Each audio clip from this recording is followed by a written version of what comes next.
Welcome back rockers. दोस्तों, अभी तक आपने देखा पार्ट 3 में कि कैसे फ्लिप और क्रॉल साथ में रहने लगे हैं, क्योंकि बहुत सारे उतार चढ़ाव के बाद वो बड़ी मुश्किल से साथ में आए हैं। और अब आगे देखते हैं कि उनकी लाइफ कैसे गुजरती है। पार्ट 4 की शुरुआत में फ्लिप और क्रॉल साथ में रह रहे हैं, लेकिन फ्लिप को क्रॉल की सांस लेने वाली मशीन की आवाज की वजह से नींद नहीं आती। वो उससे आवाज कम करने को बोलता है और वो मान भी जाती है, लेकिन ये शांति कुछ समय तक ही रहती है। फिर अगली इसमें वो देखता है कि क्रॉल ने मोनेट तस्वीर पर एक कुत्ते के बच्चे को बनाया हुआ है, जो तस्वीर उसने म्यूजियम से बहुत समय पहले चुराई थी। क्रॉल उस असली तस्वीर की कीमत और इतिहास के बारे में कुछ नहीं जानती। वो बोलती है कि ऐसा उसने तस्वीर में जान फूंकने के लिए किया है। सिर्फ इतना ही नहीं, उसने वैन गॉग के पीछे भी एक छोटी बतख को बनाया है। फिर वो देखता है कि क्रॉल ने उसकी एडल्ट किताबों को बेशर्मों की किताबों का नाम दिया है और उसके बाद वो कबर्ड वाले कमरे में उसको रख देती है। वो क्रॉल से बोलता है कि इसके बाद से कभी भी उसकी चीजों को हाथ न लगाए। साथ ही में बोलता है कि माना वो दोनों अब साथ में रहते हैं, लेकिन आखिरकार ये घर उसी का है। अब उनके बीच काफी बहस हो जाती है और फिर उसके बाद क्रॉल फ्लिप के लिए शॉपिंग की लिस्ट बनाती है और फ्लिप गुस्से में बाहर जाता है और उसको बुरा बोलता है। फिर वो बाहर उस शिकायत वाले बोर्ड पर भी लिखकर अपना गुस्सा निकालने जाता है, जो कि पहले ही फ्लिप की शिकायतों के बारे में भरा हुआ है। और उसका दिन तब और बेकार हो जाता है जब वो टॉड को मेलिसा के बाल काटते हुए देखता है। इतनी जलन होती है उसको कि क्या बोले। और फिर वो शिकायतों वाले बोर्ड पर बाल काटने के तरीकों के बारे में भी शिकायत लिखता है। अब वो एक दुकान के बाहर है और उसने क्रॉल का बोला हुआ सब सामान ले लिया है, लेकिन सब कुछ घर लाने की जगह वो सभी सामान में आग लगा देता है। वो भगवान से सब कुछ दोबारा से शुरू करने के लिए प्रार्थना करता है और अजीब बात यह है कि उसका मांगा हुआ तभी पूरा भी हो जाता है। तभी एक गाड़ी को दिखाते हैं जो सामने से आकर रुकती है और उसमें से दो सुंदर लड़कियां बाहर आती हैं। वो भी यहाँ टस्कर में जिंदा है बोर्ड देखकर आई हुई हैं और उन्होंने पिछले 2 साल से किसी भी आदमी को नहीं देखा। और फ्लिप को देखकर वो बहुत ही खुश हो जाती है।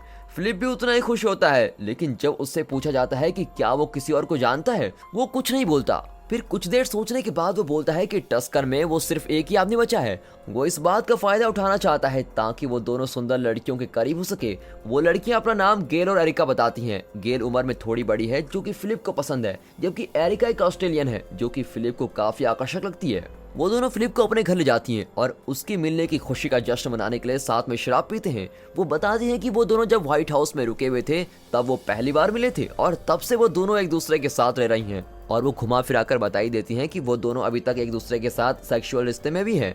और ये बात फिलिप को और भी ज्यादा पसंद आती है। वो बताती है कि जैसा कि अब फिलिप यहाँ है तो दोनों लड़कियां अपने रिलेशनशिप को खत्म करेंगी, जो कि सिर्फ इसलिए था क्योंकि उनको लगा था कि कोई लड़का जिंदा ही नहीं है। और ये सुनने के बाद तो फिलिप को जैसे कुछ अजीब सा होने लगता है, क्योंकि इसी बात का तो इंतजार कर रहा था।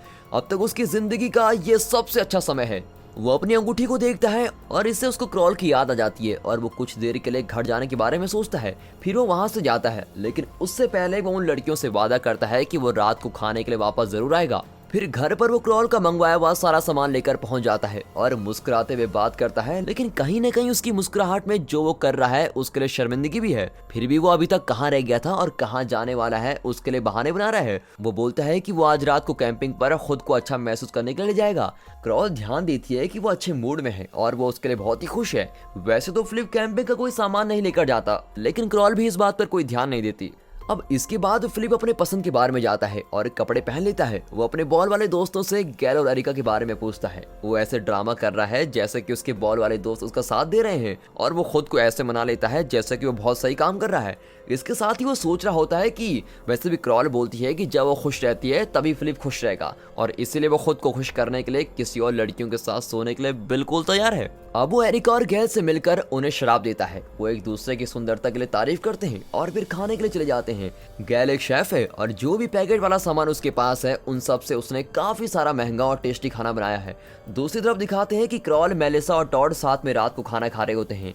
जब फिलिप की बात शुरू होती है, मेलिसा काफी बुरा महसूस करने लगती है। वो फिलिप को थोड़ा सा भी पसंद नहीं करती है और उसको बहुत ही ज्यादा झूठ बोलने वाला आदमी समझती है, लेकिन टॉड फिलिप को बहुत पसंद करता है। उसको लगता है कि मेलिसा उसके साथ कुछ ज्यादा ही सख्त है और फिलिप को कम से कम उसकी अच्छाई के लिए एक मौका तो देना ही चाहिए।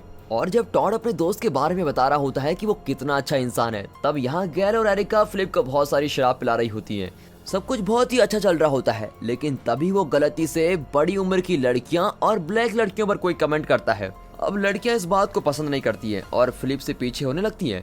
फिर फिलिप बात को संभालने के लिए बोलता है कि उसकी पत्नी क्रॉल मर गई है और वो अभी भी उस बात से बहुत ही दुखी है और इस वजह से अभी तक उसने अपनी शादी की अंगूठी नहीं उतारी है। और इसको सुनकर वो दोनों लड़कियां उस पर दोबारा दया करती हैं और फिर से फिलिप की योजना सही हो जाती है। वो यहाँ तक कि क्रॉल के मरने के बारे में पूरी ड्रामा की कहानी बताता है कि वो कैसे मरी, क्या हुआ था और इस बात से वो कितना दुख है, ये सब कुछ दिखाता है।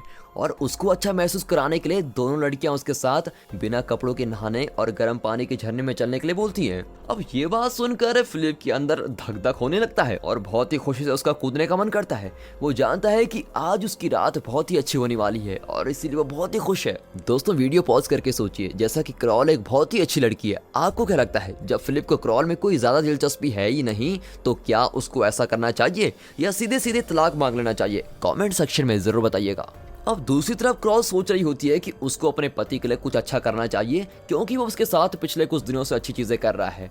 अब टॉड उसकी बात से सहमत है और बोलता है कि उन्हें फिलिप के घर को गुब्बारों से सजा देना चाहिए। मेलिसा को लगता है कि वो इस लायक तो नहीं है, लेकिन फिर भी वो उन दोनों की मदद करने के लिए तैयार हो जाती है। अब वो सभी एक दुकान की तरफ जा रहे होते हैं और दूसरी तरफ फिलिप और दोनों लड़कियां गर्म पानी के झरने की तरफ जा रही हैं। और फिलिप की बुरी किस्मत तो देखो, वो दोनों गाड़ियां एक दूसरे के सामने रुकती हैं। गेल और एरिका बाहर आती है और खुशी से टॉड, मेलिसा और क्रॉल से मिलती है। वो एक दूसरे को ढूंढकर इतने खुश होते हैं कि वो फिलिप के बारे में कुछ समय के लिए भूल ही जाते हैं। फिर गेल उसको बाहर आने को बोलती है और क्रॉल देखती है कि वहाँ तो उसका प्यारा पति बैठा हुआ है। सभी लोग फिलिप से बहुत ही ज्यादा गुस्सा हो जाते हैं। गेल और एरिका बाकी लोगों को उनसे छुपाने के लिए, टॉड उसको निराश करने के लिए और क्रॉल उससे आज तक जो उसने उसके साथ किया उस सब के लिए गुस्सा है। फिर भी फिलिप उनको समझा रहा होता है कि वो उन सभी के साथ मजाक करना चाहता था। वो दिखाता है कि वो कितना खुश है क्योंकि सभी उसके मजाक से चौंक गए हैं और साथ ही बोलता है कि उसने यही प्लान किया था कि वो सभी एक दूसरे से चौंकाने वाली स्थिति में मिले।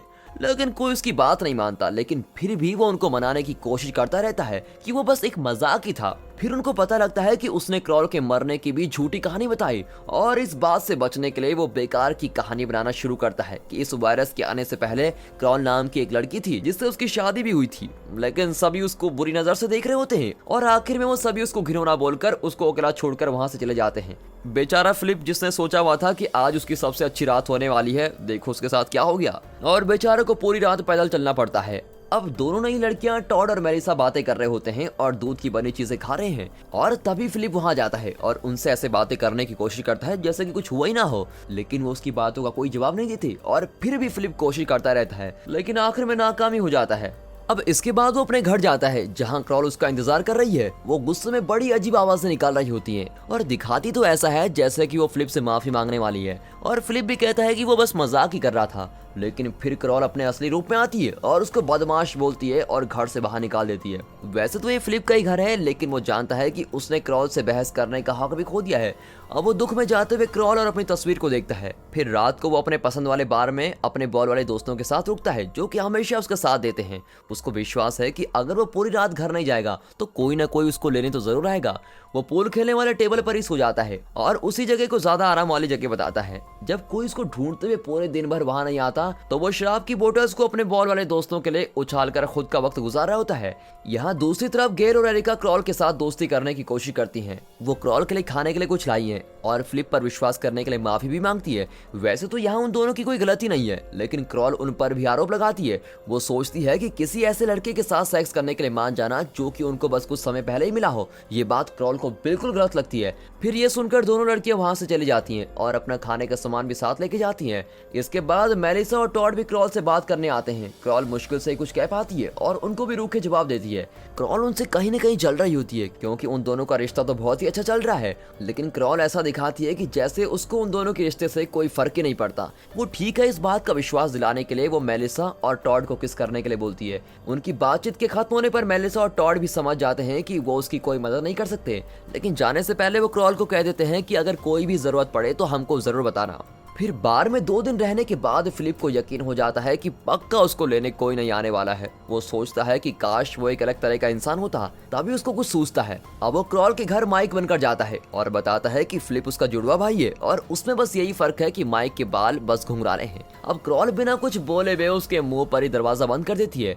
अब अगली सुबह फिलिप बाकी सभी को उसके बारे में बात करता हुआ सुनता है। वो बात कर रहे होते हैं कि वो कितना बड़ा झूठा इंसान है और इस वजह से उसका और क्रॉल का रिश्ता भी खराब हो गया। अब शुरू में तो वो सोचता है कि सभी ऐसे उसके बारे में गलत बोल रहे हैं, लेकिन कुछ समय इसके बारे में सोचने के बाद उसको पता लग जाता है कि वो सच में ही झूठा इंसान है। फिर नए नजरिए के साथ वो आखिरी बार उन सभी के पास जाता है। वो सभी इकट्ठे बैठकर शराब पी रहे होते हैं और फिलिप के वहां होने पर उनको कोई फर्क ही नहीं पड़ता। फिलिप उनकी भावना समझ जाता है और वो उनके सामने मान लेता है कि जो भी उसने गैल और एरिका के साथ किया वो कोई मजाक नहीं था। वो हर बार झूठ बोलने के लिए बहुत ही शर्मिंदगी महसूस करता है, खासकर क्रॉल के साथ झूठ बोलने के लिए। वो माफी मांगता है कि वो वैसा पति नहीं बन पाया जैसा क्रॉल चाहती थी, क्योंकि जब उसने चर्च में शादी के दौरान कस्में खाई थी तो वो भी झूठी खाई थी। अब सभी उसको पहली बार ध्यान से सुन रहे होते हैं क्योंकि वो सच में शर्मिंदगी महसूस कर रहा है। अब वो अपने बॉल वाले दोस्तों के साथ है। समस्या खत्म नहीं हुई है, लेकिन उसको अपने दिल का बोझ कम करने के लिए बहुत ही अच्छा लग रहा है। तभी वहाँ क्रॉल आती है, जिसको देखकर वो बिल्कुल ही चौंक जाता है। वो उसके लिए कुछ लेकर आई हुई है जो उसने पिछले कुछ 2 दिनों में खास फिलिप के लिए ही बनाया है, क्योंकि उस पर बदमाश लिखा हुआ है। अब चीजों को देखते हुए वो बोलती है कि उनकी शादी ठीक से नहीं चल रही है, चाहे वो कितनी भी कोशिश कर ले। वो उसको तलाक के पेपर दिखाती है और दोनों तलाक ले लेते हैं। पेपर साइन करते हुए फिलिप को किसी वजह से बहुत ही बुरा लग रहा होता है। इसके बाद वो एक दूसरे को किस करते हैं, लेकिन चीजें आगे बढ़ने से पहले ही रुक जाती हैं और अब वो सिर्फ एक दोस्त बनकर ही रहने का ट्राई करते हैं। इसके बाद दोनों अपने तलाक के बारे में सभी को बता देते हैं और जब गेल और एरिका को पता चलता है कि उनकी शादी को बस 3 हफ्ते ही हुए थे, इससे वो फिलिप को एक सुंदर अकेले आदमी की तरह सोचने लगते हैं और दिलचस्पी दिखाने लगते हैं। अगले दिन क्रॉल फिलिप के घर से जा चुकी है। जब वो अकेला होता है, गेल उसके पास आती है और उसको ललचाने वाले तरह से कुछ काम में मदद मांगती है। फिलिप को समझ आ जाता है और वो किस करने ही वाले होते हैं। तभी वहाँ क्रॉल अपना सामान लेने आती है, लेकिन क्रॉल कहती है कि तुम लगे रहो, तुम्हें कोई डिस्टर्ब नहीं करेगा। लेकिन घर में क्रॉल के होते हुए उन दोनों को ये करना अजीब लगता है। अब जाने से पहले गेल फिलिप को 3 बजे घर आने को बोलती है, क्योंकि वो तभी उसके घर आएगी। फिलिप बहुत ही खुश हो जाता है और वो 3 बजने का भी इंतजार नहीं करता। अब यहाँ इन सब के दौरान टॉड और मेलिसा का रिश्ता अच्छा चल रहा है। टॉड उसके लिए दिल का आकार का केक बनाता है और ऐसा करके पहली बार अपने प्यार को इजहार करता है, लेकिन मेलिसा उसको सिर्फ शुक्र अदा करती है और ये सुनकर टॉड बड़ा ही चौंक जाता है, लेकिन ज्यादा कुछ नहीं बोलता। आगे क्या होता है ये जानने के लिए हमारे channel mister Hindi rocker series को जरूर सब्सक्राइब कीजिए। सभी वीडियो के पब्लिश होने के साथ ही आपको झट से नोटिफिकेशन मिल जाएगी। और दोस्तों, लाइक कीजिए, कमेंट कीजिए और शेयर कीजिए। And finally thanks for watching.